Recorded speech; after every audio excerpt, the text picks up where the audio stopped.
Hey everybody, welcome to our channel, The Plumbing Gurus. My name is Clayton. On this channel, we strive to save you money, keep you informed on all the proper plumbing practices. I'm gonna go through and do a walkthrough with you on what we did here and how we plumb these in. So stay tuned, guys. Come check this out. Let's roll. We're on the main floor of the duplex building here. We're just showing you the one side though, not both sides, because they're both identical. So we are going to be talking about that first bathroom we did upstairs, the one with the LVL on the bottom underneath the plumbing wall. Go figure, of course, right?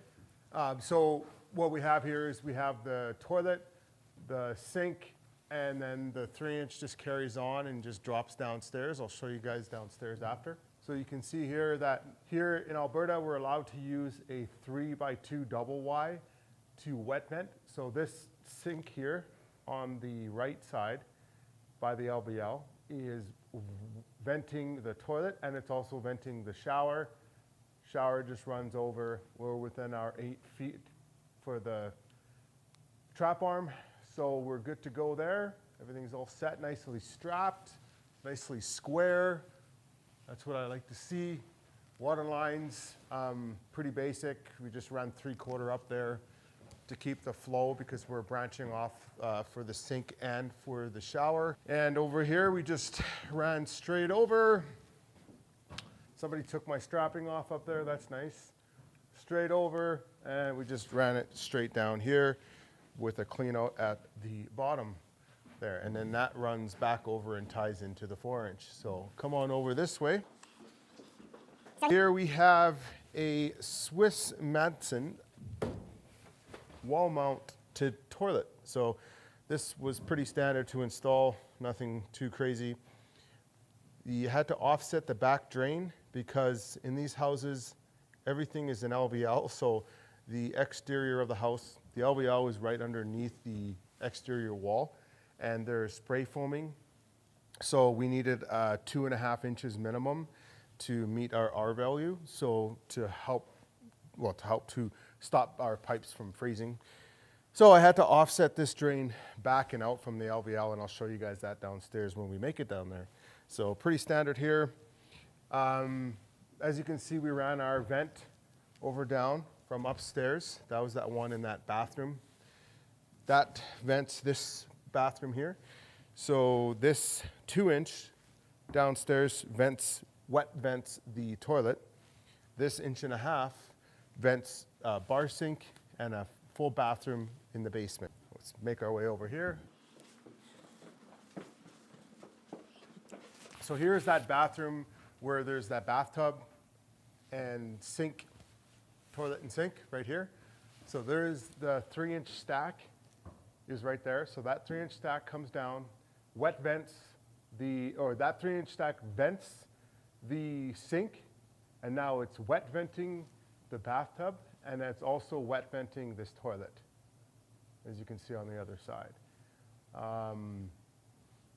Yeah, pretty standard, nothing too crazy. Our trap arm is within our 6 feet for our 1.5 inch. Water lines just kind of cruise up there. Tried to use as minimal fittings as possible, but just nice smooth loops going up. Nothing too crazy. And then if you come on this side, you can see we ran our 3-inch over, and we ran it right down with a clean out, obviously going before the floor.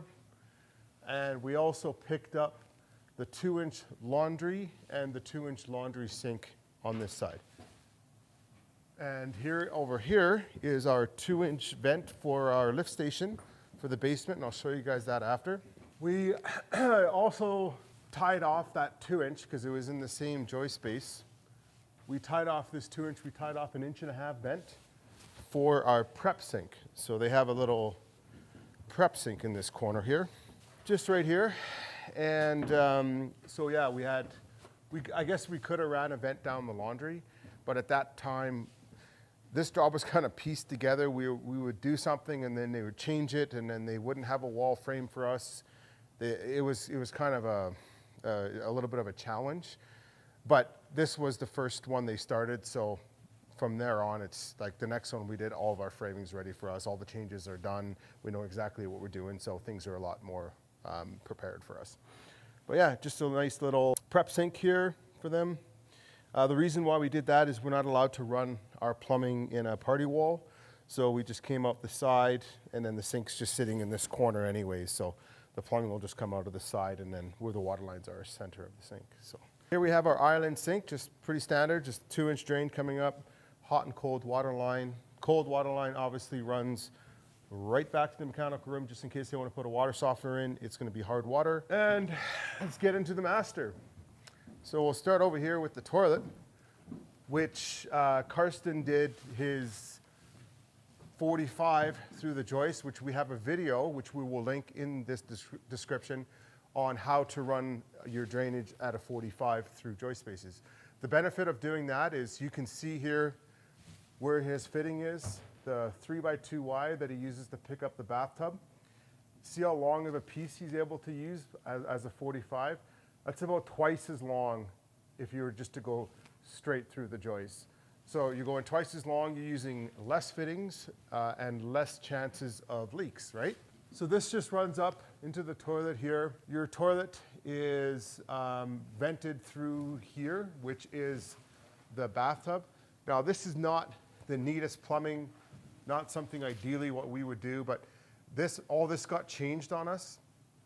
So ideally what we would have done this a little differently, but it still doesn't look terrible. That's a vent that we had to add. So we added a vent to this bathtub here. And then this is our wet vent for our toilet there.